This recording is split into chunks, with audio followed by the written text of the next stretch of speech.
Juana María es psicóloga del equipo específico de alteraciones graves del desarrollo de la Consejería de Educación de la Comunidad de Madrid. Es profesora asociada del Departamento de Psicología Evolutiva de la Universidad Autónoma de Madrid.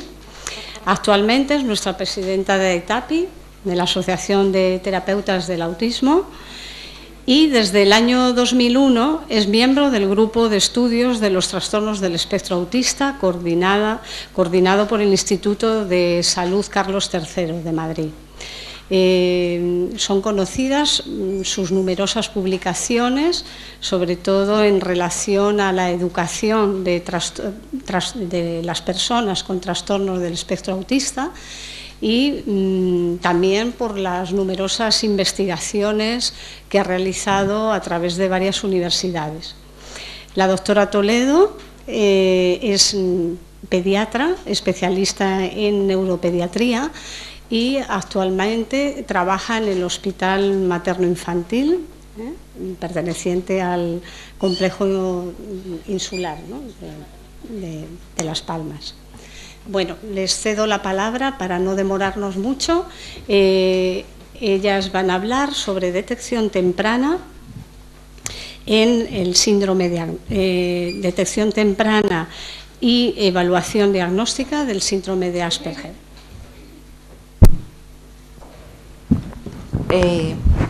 Buenos días. Buenos días. Quiero empezar agradeciendo a la organización, a Aspercan, la invitación a participar en esta jornada. Es para mí un placer estar aquí con todos ustedes por dos motivos. El primero las emociones, porque me permite volver a mi tierra. Yo, ya lo ven ustedes, soy canaria, de la isla de enfrente, pero canaria. Entonces, bueno, y también van ustedes a comprobar que yo lo que hago en Madrid es demostrar que los canarios no somos gente aplatanada, sino más bien un poquito, justo al contrario, que es un tópico, ¿no?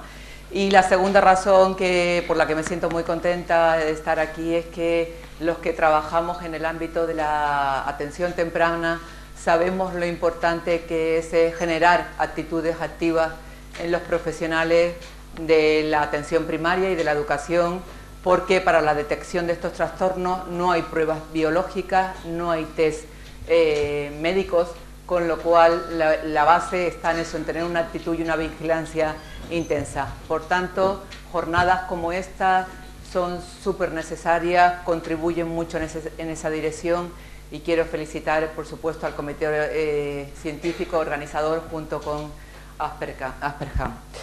Quiero empezar señalando que desde hace unos años la comunidad internacional está realizando importantes esfuerzos para establecer de forma consensuada qué criterios debe cumplir la detección, la evaluación y la atención temprana de estos alumnos, de estas personas, porque no tenemos por qué ser únicamente alumnos.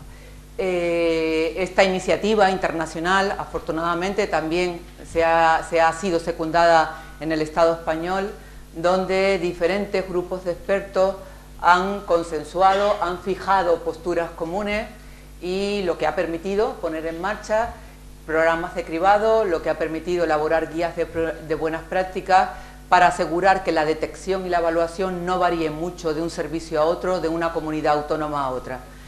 Y ese es básicamente el objetivo de mi charla. El objetivo de mi charla es compartir con todos ustedes cuáles son esos trabajos, esas guías de buenas prácticas, y presentarle un poco los programas de cribado que estamos haciendo. Y empiezo con el primer trabajo. Es este, que es el resultado de las encuestas realizadas a familias sobre el proceso diagnóstico.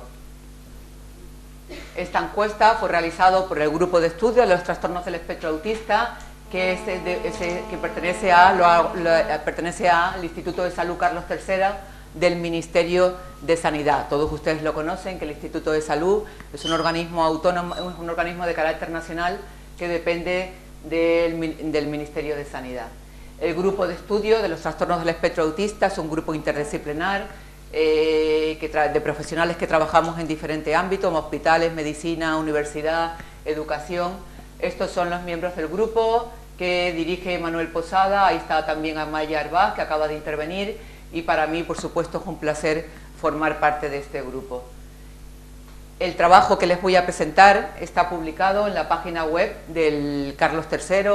Yo pues os he traído ahí los localizadores fácil de Google, para que no lo conozcáis. Fácil buscar por Google, con eso encontráis la página web, porque aparte de que os podéis descargar el informe completo, yo creo que es una página interesante en cuanto como referente por los documentos y que se cuelgan ahí, que están un poco avalados por el grupo de expertos. Quisiera empezar señalando la motivación que nos llevó a estudiar el proceso diagnóstico. Nosotros teníamos especial interés en valorar cómo estaba siendo el proceso diagnóstico, porque sabemos que con el diagnóstico temprano tenemos la posibilidad de una intervención temprana, y esto tiene un impacto muy importante en la vida de las personas, no es una cuestión baladí. Por eso mismo, para valorar el proceso diagnóstico, elaboramos esta encuesta que tenéis ahí, que a través de la Federación Asperger España, a través de la Federación Autismo España y a través de FESPAU, enviamos a todas las familias asociadas a nivel nacional. Participaron 607 familias, es una buena muestra, y los resultados llamativos que he entresacado de ese estudio: el primero hace referencia a la pregunta ¿quién fue la primera persona en identificar el trastorno? ¿Quién fue la primera persona en sospechar que algo no iba bien en el desarrollo de tu hijo?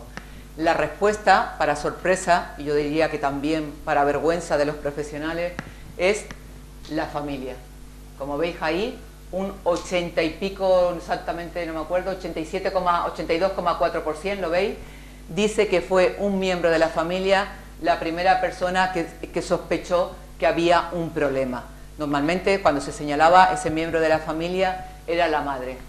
Como veis, le sigue a muchísima distancia el 8,4% los profesionales de la educación, y le seguidos un 4,9% de pediatras.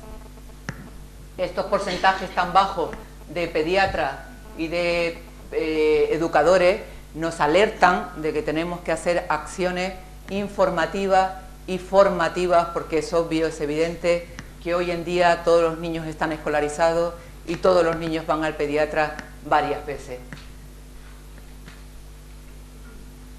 Para valorar el proceso diagnóstico decidimos separar, como veis ahí, por una parte el grupo autista y por otra parte el grupo con síndrome de Asperger, y encontramos lo que suponíamos, que había diferencias significativas. Como veis aquí, los padres de los niños con un trastorno autista empiezan a preocuparse en torno al año y medio, pasan 3 meses en que se preocupan solo, es la franja roja, y después, al cabo de estos 3 meses, deciden consultar al pediatra, quien tarda 32 meses en todo ese proceso diagnóstico, que normalmente lo reciben en torno a los 4 años y medio. En el caso del síndrome de Asperger, las familias, como ven, se ve claramente, empiezan a preocuparse más tarde, en torno a los 4 años. 3-4 años, pasan 10 meses en que se preocupan solas, dudan más las familias de niños con Asperger, dudan más a la hora de consultar, y luego se pasan 68 meses dando vueltas hasta que reciben el diagnóstico en torno a los 10 años. Está claro, yo creo que es obvio, es evidente, constatamos, en un estudio con familias en España, constatamos que el proceso diagnóstico no solamente es tardío, no solamente empieza tarde, es obvio que empieza tarde, sino que es muy lento, se prolonga muchísimo en el tiempo. Entonces realmente son unos resultados un poco escalofriantes, ¿no? Pero déjenme que les dé una nota positiva, al menos a nosotros nos alegró mucho cuando lo encontramos, y es que cuando miramos el grupo de casi 100 familias con hijos menores de 6 años, los que tenían niños más pequeñitos, vimos que hemos ganado tiempo. Que si antes la demora diagnóstica era de casi 36 meses, ahora la demora es de poco más de 1 año. O sea que estamos llegando a un terreno estupendo, pero somos más ambiciosos y queremos lograr que el sufrimiento por el que pasaron estas familias con hijos con mayores de 6 años, pues otros padres no las tengan que pasar. Este resultado también es interesante porque muchas veces nos quedamos únicamente en esto, en el tiempo de espera, pero en ese estudio las familias valoraron también de forma deficiente o regular, valoraron cómo se les comunicó el diagnóstico, valoraron de forma deficiente y regular el trato recibido y valoraron de forma deficiente y regular el asesoramiento, el apoyo que se les dio. Entonces, estos datos demuestran, lo que nos indican es que las familias no están muy satisfechas con el proceso diagnóstico por el que ellas y sus hijos han pasado. Por lo tanto, los profesionales no nos podemos conformar con nuestras actuales prácticas, no nos podemos conformar con las malas prácticas en todo este proceso de diagnóstico. Hay dificultades de detección, es evidente, el estudio lo demuestra en todos los ámbitos. Las familias, no todas, pero muchas consultan. Lo que pasa es que no encuentran respuesta a sus interrogantes. ¿Por qué? Porque en el ámbito sanitario muchos profesionales en pediatría, de la atención primaria, carecen de la información y de la formación necesaria, apenas se valoran los aspectos sociales y comunicativos y por tanto se tiende a favorecer una situación de espera, se tiende a favorecer una situación de ya se pasará. En el ámbito educativo algo parecido nos ocurre, también los educadores se quejan de falta de formación e información en este tipo de trastornos y además los problemas relacionales de estas personas tienden a ser malinterpretados, problemas de conducta, problemas de crianza inadecuados, realmente un cúmulo de dificultades de detección que tenemos que vencer y que tenemos que vencer por una razón obvia, porque está claro que la atención temprana, la evidencia, los trabajos que se están haciendo ahora con niños que intervenimos desde pequeñitos, demuestra que se puede mejorar mucho el pronóstico. Son personas que si empezamos a intervenir pronto, aumenta su rendimiento intelectual, disminuyen los problemas de conducta, hay un mejor desarrollo del lenguaje, menor necesidad de apoyo escolar y evidente también que con un diagnóstico temprano se reduce muchísimo el estrés y la angustia de la familia y podemos planificar el apoyo y la intervención a todos los niveles, ¿no? Las familias nos dicen que para ellas el periodo de mayor angustia e incertidumbre y desorientación de no saber qué hacer es el que transcurre entre las primeras sospechas hasta que reciben el diagnóstico. O sea que es algo que está claramente manifestado por ella.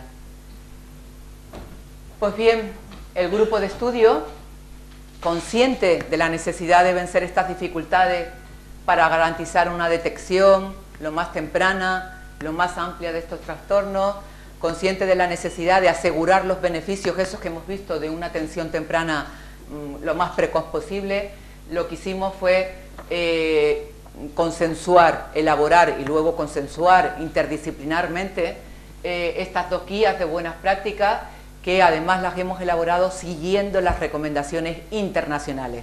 No es que nos hayamos dentro de un marco de recomendaciones internacionales, entre ellos miramos la de la Academia Americana de Pediatría, la de la Asociación Americana de Neurología, y lo que hicimos fue elaborar estas dos guías que han sido publicadas en la revista de Neurología y han sido publicadas también, ustedes las pueden descargar de aquí, de la página web de la revista de Neurología o directamente de la página web que os he dicho antes del Instituto de Salud Carlos III, las pueden descargar gratuitamente. Voy a contar brevemente un poco el proceso, porque en esas guías lo que se hace es protocolizar el proceso que tenemos que seguir, el proceso que hay que seguir para asegurar una atención temprana. Y como ven ahí, el proceso arranca con la vigilancia del desarrollo. Ese proceso implica sobre todo a los pediatras, implica sobre todo a los educadores de las escuelas infantiles, porque nosotros insistimos mucho en este punto, en el nivel 1, dado que el 25% de la población presenta alteraciones evolutivas en algún momento, la guía insiste en la necesidad de llevar a cabo una vigilancia del desarrollo de forma rutinaria para que, en las visitas del niño sano, para que la detección se convierta en una rutina de nuestro quehacer. Entonces, decir que hay que vigilar el desarrollo implica, evidentemente, recoger y valorar la sospecha de los padres. Nuestro estudio lo pone de manifiesto. Los padres están preocupados y consultan, pero no encuentran respuesta a sus interrogantes. Y normalmente, lo sabemos, hay 3 grandes grupos de sospecha con los que los padres acuden a la consulta del niño sano o a los educadores en las escuelas infantiles. El primero, el grupo de preocupaciones más frecuente es los problemas relacionados con la ausencia o el retraso en el lenguaje. Están preocupados porque no hablan o porque hablan tanto o porque hablan poco, ¿no? El segundo grupo de preocupaciones, menos frecuente, pero que también empieza a estar ahí, es que se preocupan por las relaciones sociales de sus hijos. Se preocupan y dicen que muestran muy poca atención a los otros niños. Se muestran porque van al parque y el niño no tiene curiosidad por los otros niños, porque son muy independientes. Dicen, es que es demasiado independiente, que por una parte es una virtud, no saben cómo valorarlo, sino como positivo o como negativo, ¿no? Y otro tipo de preocupaciones con los que los padres acuden es problemas de comportamiento. Es que mi hijo es muy, unas rabietas muy exageradas, muy injustificadas sin motivo, ¿no? La vigilancia rutinaria del desarrollo implica también vigilar al hermano pequeño del niño con autismo, porque los hermanos constituyen, lo sabemos, está documentado, un importante grupo de riesgo. Sobre todo hasta los 6 años, los hermanos de los niños pequeños constituyen un importante grupo de riesgo. Segundo nivel, tercero, cosa que implica la vigilancia, hay que monitorizar el desarrollo. Los pediatras, los educadores, debemos monitorizar el desarrollo, aunque los padres no sospechen. Está claro que hay padres que no sospechan, pero que eso no indica la ausencia de problemas. O sea que atención a ese punto, junto con el siguiente. Debemos de introducir en nuestra práctica alguna prueba o escala de desarrollo. La más utilizada, la herramienta más tradicional, más utilizada es el Denver. Es una herramienta que no es nada sensible a los aspectos alterados de estos trastornos. ¿Por qué? Porque el Denver se fija mucho en aspectos perceptivos y manipulativos y motores, cosa que no hay dificultad en esta discapacidad, ¿no? Sin embargo, tenemos esta escala, la escala ICEA-Levant, además elaborada por profesionales vascos y catalanes, que es una escala que cuenta con 21 signos de alerta que permite detectar no solamente autismo, con lo cual es una visión amplia también de otras posibles alteraciones evolutivas, permite detectar no solamente autismo, sino también deficiencias visuales, auditivas y psíquicas. Además es una aplicación sencilla, es rápida, se tarda menos de 10 minutos y si se pasara al menos una vez al año, los problemas infantiles no pasarían desapercibidos.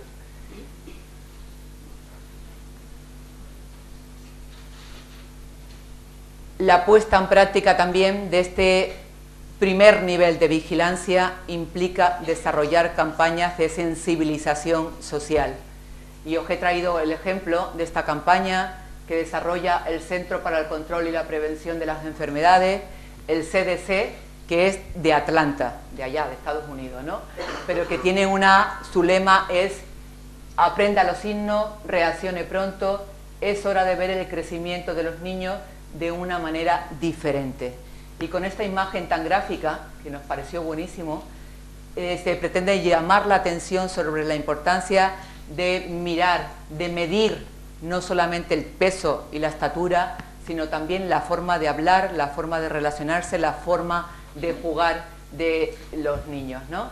Y para eso se aportan importantes indicadores evolutivos a estas edades, importantes indicadores del desarrollo en unos gradientes de meses. El CDC, aunque es de Atlanta, como ven, tiene una estupenda página en español, que yo les aconsejo también que consulten, porque eso, metéis en el Google CDC, la C con el ceseo nuestro, y ya verás que les sale. Una campaña similar fue realizada en España, en el Estado español, fue realizada por la Federación de Autismo de Castilla y León, y el lema era midamos el desarrollo infantil. Y no me puedo resistir a citar esta campaña que hace 2 años yo vi en Navidad cuando volví a mi tierra, a Tenerife. Vi una campaña de sensibilización organizada por APANATE, la Asociación de Tenerife, que consistió en colocar estos carteles por la calle para sensibilizar a la población en general, ya no aquí a colectivos implicados de profesionales médicos o de la educación, ¿no? Sino sensibilizar a la población con estos carteles donde se podían leer, aunque no te mire, cuando le hablas, te ve. O sea, fueron carteles que inundaron nuestras calles.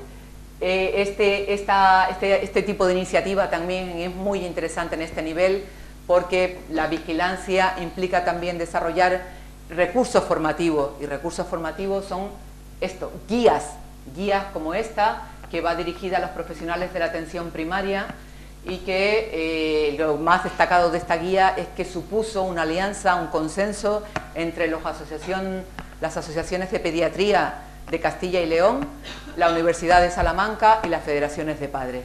La detección y la vigilancia implica alianza y implica sacar guías informativas de este tipo para que puedan ir ayudando en esa necesidad de información y formación. Está claro que la presencia de señales de alerta en este nivel 1 implica que tenemos que pasar a la detección. Tenemos que aplicar la detección, nos implica aquí a varios servicios que he visto aquí, además compañeras y amigas mías, implica no solamente al servicio de pediatría, implica también a salud mental e infantil, implica a los EBOS, implica a los equipos educativos de la etapa infantil, que no sé si se llamarán como Madrid, equipos de atención temprana. La detección específica, como veis, requiere muy poco tiempo, porque un cuestionario nos ayuda terriblemente en esta tarea, ¿no? Por tanto, en este nivel tenemos que pasar un cuestionario de detección, y tenemos varios, el chat, el MChat de la OSI, el QChat, tenemos varios. Para la detección del trastorno de Asperger, los cuestionarios, perdón, que se me ha olvidado, pero para la detección del autismo, estos cuestionarios se tienen que aplicar 18 o 24 meses. Son las fechas en las que ahora estamos teniendo señales de alerta certeras para detectar estos trastornos. Por el contrario, para el trastorno de Asperger, últimamente también se han desarrollado cuestionarios que se tienen que aplicar a partir de los 4 años. Y también tenemos varios, como veis, el CAS, el ACI, la SSQ, la escala australiana, por cuestionarios que no sean. Esos cuestionarios, ¿qué hacen los cuestionarios? Los cuestionarios lo que hacen es protocolizar las señales de alerta. Protocolizan aquellas manifestaciones que están alteradas en los niños con este trastorno y que en los niños con un desarrollo neurotípico se desarrollan tempranamente, normalmente antes de los 3 años. Ejemplos de estas habilidades alteradas, clarísimo, la atención conjunta, la capacidad para compartir la atención con un objeto. ¿Veis? Ejemplos de compartir la atención con un objeto. Los déficits en atención conjunta son clarísimos en autismo. No son tan claros en el trastorno de Asperger, porque los niños con Asperger pequeñitos sí que responden a la atención conjunta de los otros.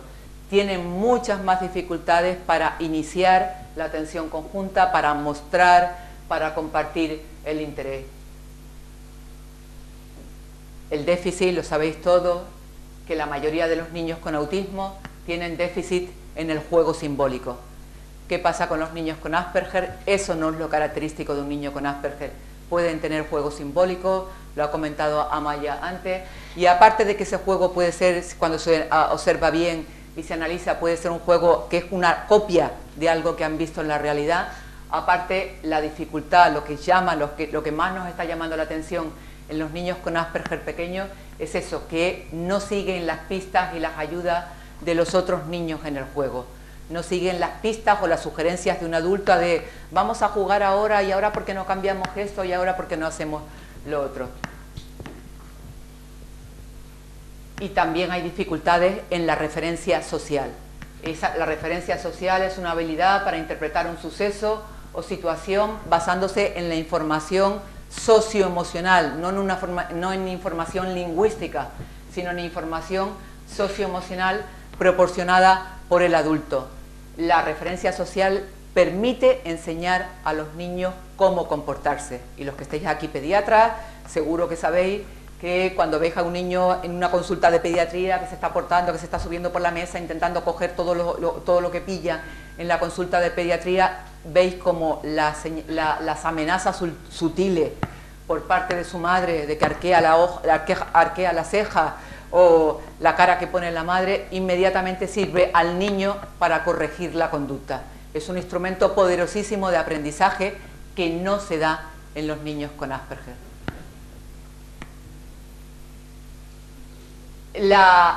Como veis ahí, si el cuestionario confirma la presencia de señales de alerta, si cuando hemos pasado el cuestionario aquí confirma la presencia de señales de alerta, tenemos que pasar al diagnóstico y a evaluación. El pediatra, el equipo de pediatría, el equipo de educación, los EVO, deben derivar de forma rápida a una unidad de diagnóstico especializada para que se apliquen una serie de instrumentos que afortunadamente esta es una gran aportación que tenemos, una gran ventaja que tenemos en los últimos años. Tenemos ya instrumentos consensuados, validados y reconocidos por la comunidad internacional, ya no es aquello de cada maestro con su librillo.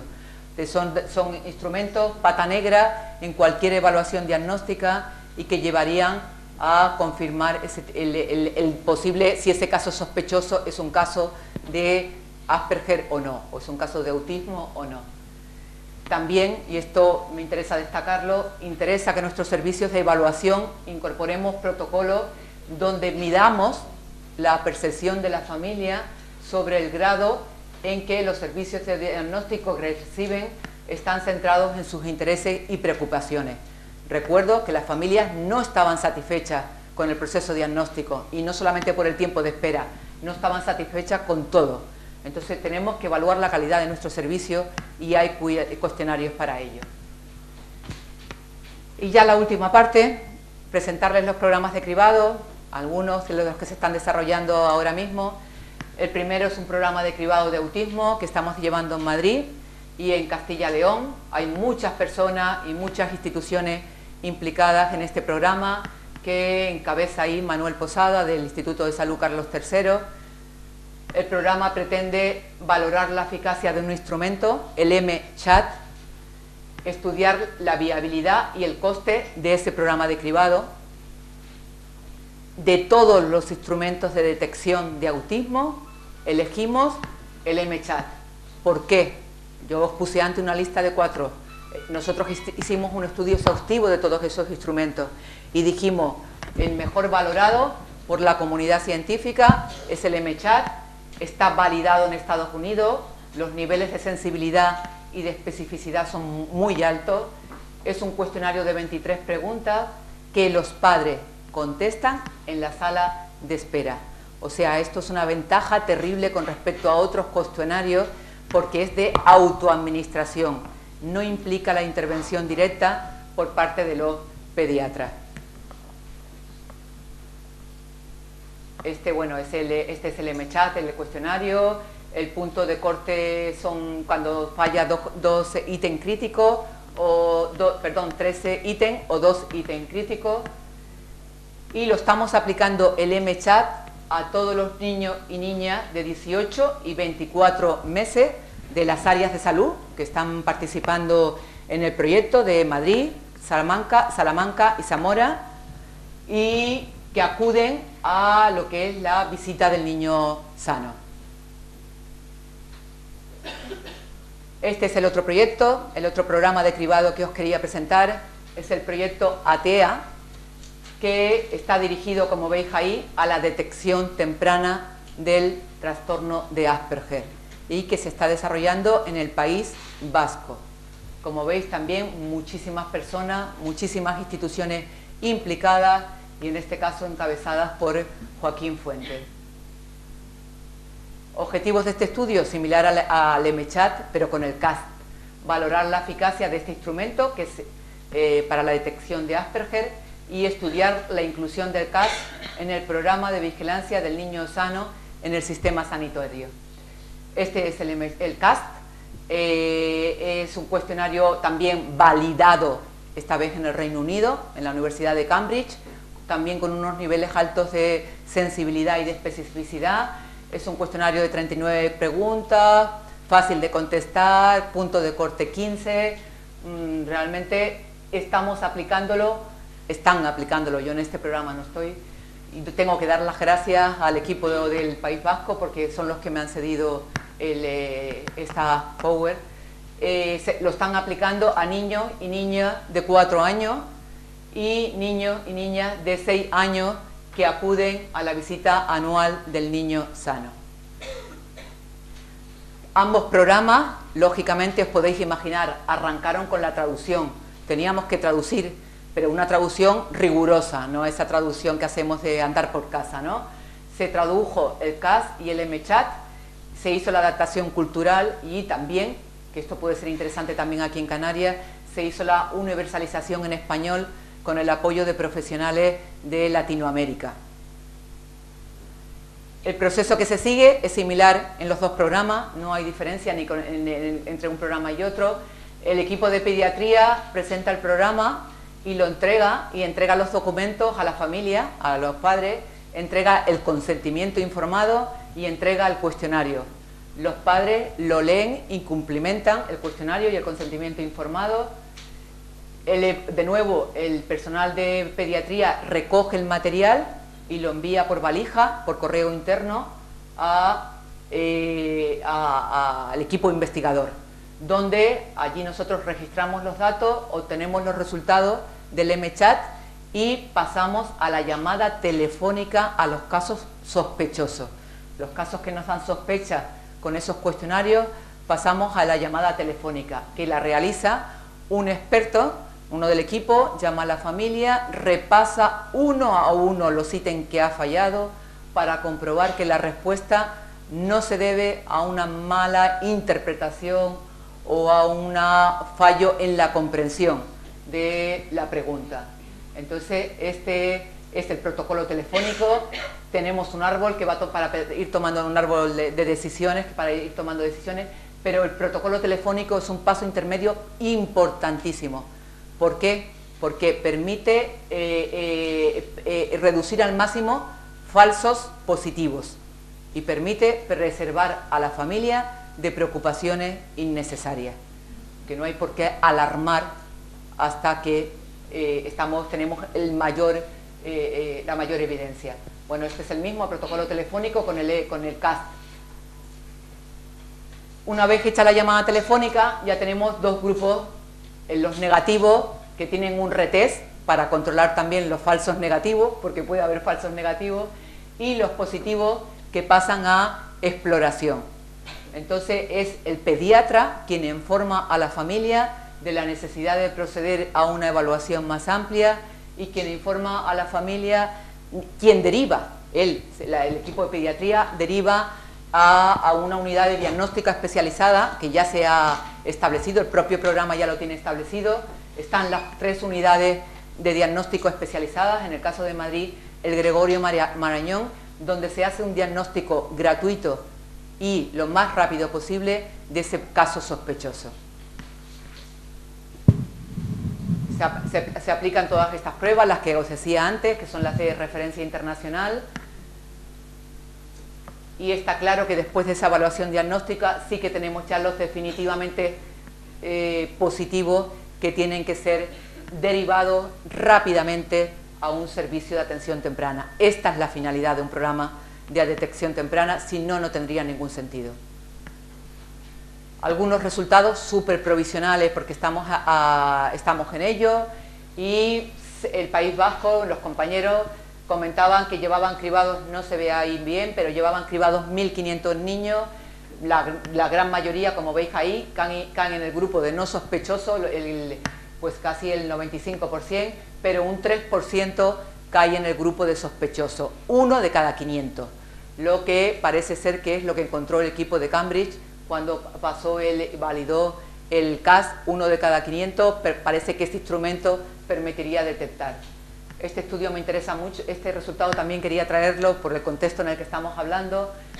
Con el programa de autismo de Madrid se estudió la viabilidad y el coste, y bueno, este estudio se hizo, tengo que decir, Ricardo Canal lo hizo en Salamanca, en Zamora, y vio que el tiempo de demora en la consulta para administrar el cuestionario era de 4,43 minutos, el tiempo que se tardaba en entregar el MChat a los padres, en recogerlo, en resolver las dudas que los padres tenían en enviarlo por valija por cada niño.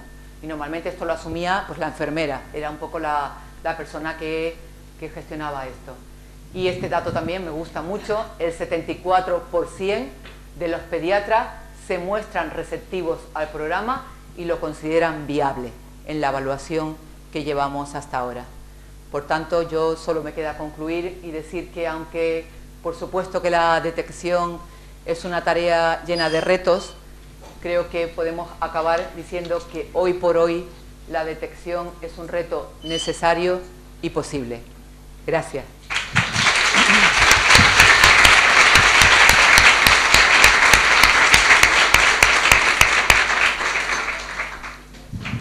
Damos paso a la segunda ponente, la doctora Laura Toledo.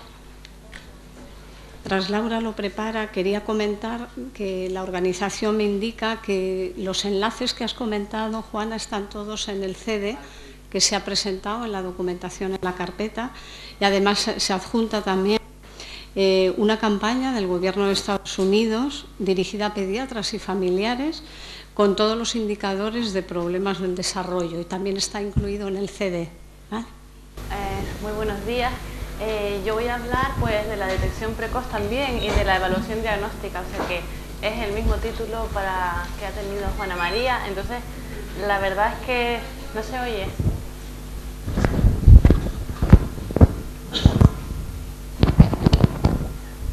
¿Ahora? ¿No?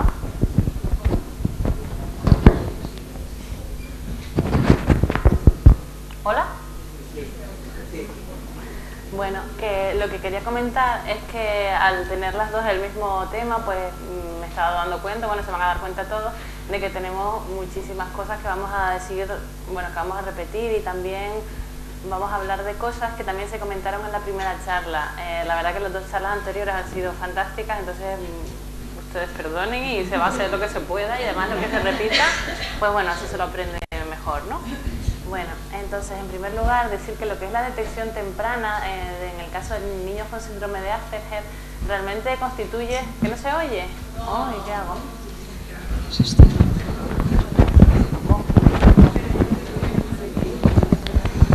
¿Así? ¿Ahora qué?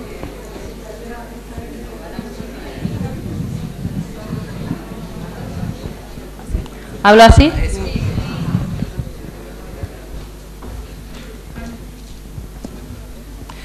Bueno, que la detección temprana en los niños con síndrome de Asperger constituye un auténtico reto, y yo no me refiero solo para los profesionales que trabajan en atención primaria, como serán los pediatras o los médicos de familia que trabajan con niños, sino que yo creo que también es difícil para los que trabajamos en el hospital o en las unidades de salud mental.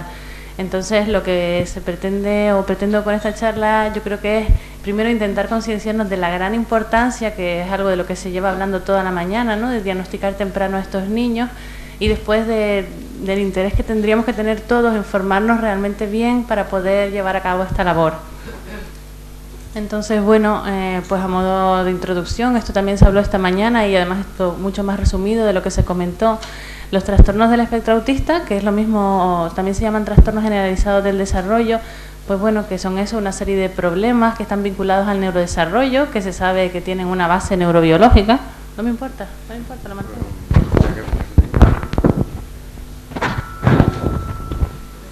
¿Hola? ¿Así? ¿Se oye? Y que bueno, que están todos recogidos en los principales manuales de clasificación de enfermedades. Entonces tenemos, como se habló esta mañana, el DSM-4 de la Academia Americana de Psiquiatría, o en la CIE-10 de la OMS. Entonces, bueno, pues más resumido, pero básicamente comprenden estos trastornos, ¿no? Serían el trastorno autista, el RED, el trastorno desintegrativo infantil, el Asperger y otros TGD no identificados. Entonces, pues se sabe eso, que relativamente hace muy poco tiempo, fue en el 94, cuando el Asperger se introdujo dentro de estos trastornos con unos criterios propios.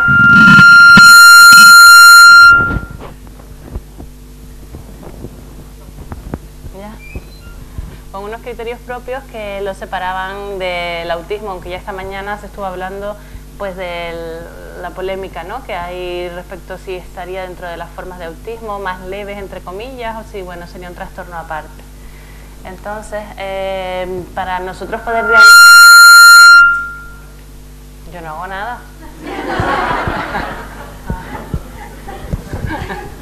Bueno. Para que nosotros podamos diagnosticar cualquier cosa en medicina, siempre pues para poder diagnosticarlo, lógicamente tenemos que conocerlo. No se puede diagnosticar nada que no se conozca.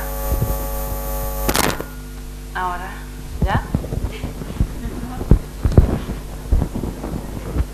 Entonces, voy a comentar, pero de una forma muchísimo más rápida, ¿no? Solo pasar por encima lo que son las principales características de estos niños, que bueno, aunque se comentó de forma maravillosa esta mañana, pues solo repetirlo un poco y así nos vamos todos quedando, ¿no? Con qué es lo que tendríamos que pensar, ¿no? Cuando vemos alguno de estos síntomas. Yo creo que uno de los síntomas más llamativos es el problema de la interacción social, ¿no? Son niños que tienen lo que se llaman unas habilidades sociales pobres, y lo que se demuestra es sobre todo, lo más fácil, a lo mejor para entender esto, es que son niños que tienen incapacidad de tener amigos verdaderos. Si les preguntamos si tienen un amigo de verdad con el que les llamen por teléfono o con el que suelen salir, normalmente lo que cuentan es que tienen compañeros en la clase o conocidos, pero realmente no tienen un amigo con el que compartan experiencias, y es porque ellos no entienden, digamos, las normas del juego o las normas sociales, y esto es lo que hace que se sientan diferentes, ¿no? Porque normalmente son niños a los que sí que les gustaría, ¿no?, tener amigos. No es que sean a lo mejor como los niños con el trastorno autista, que no tienen ningún interés, sino que a ellos les gustaría relacionarse, pero que no saben cómo. Después tienen el problema en la comunicación, y a esto no me refiero a que tengan un retraso en el lenguaje, porque como ya se ha visto, la mayoría de los niños adquieren el lenguaje como los demás, ¿no?, aunque algunos pueden tener retraso del lenguaje, sino que tienen un tono como muy literal, muy pedante, muy monótono.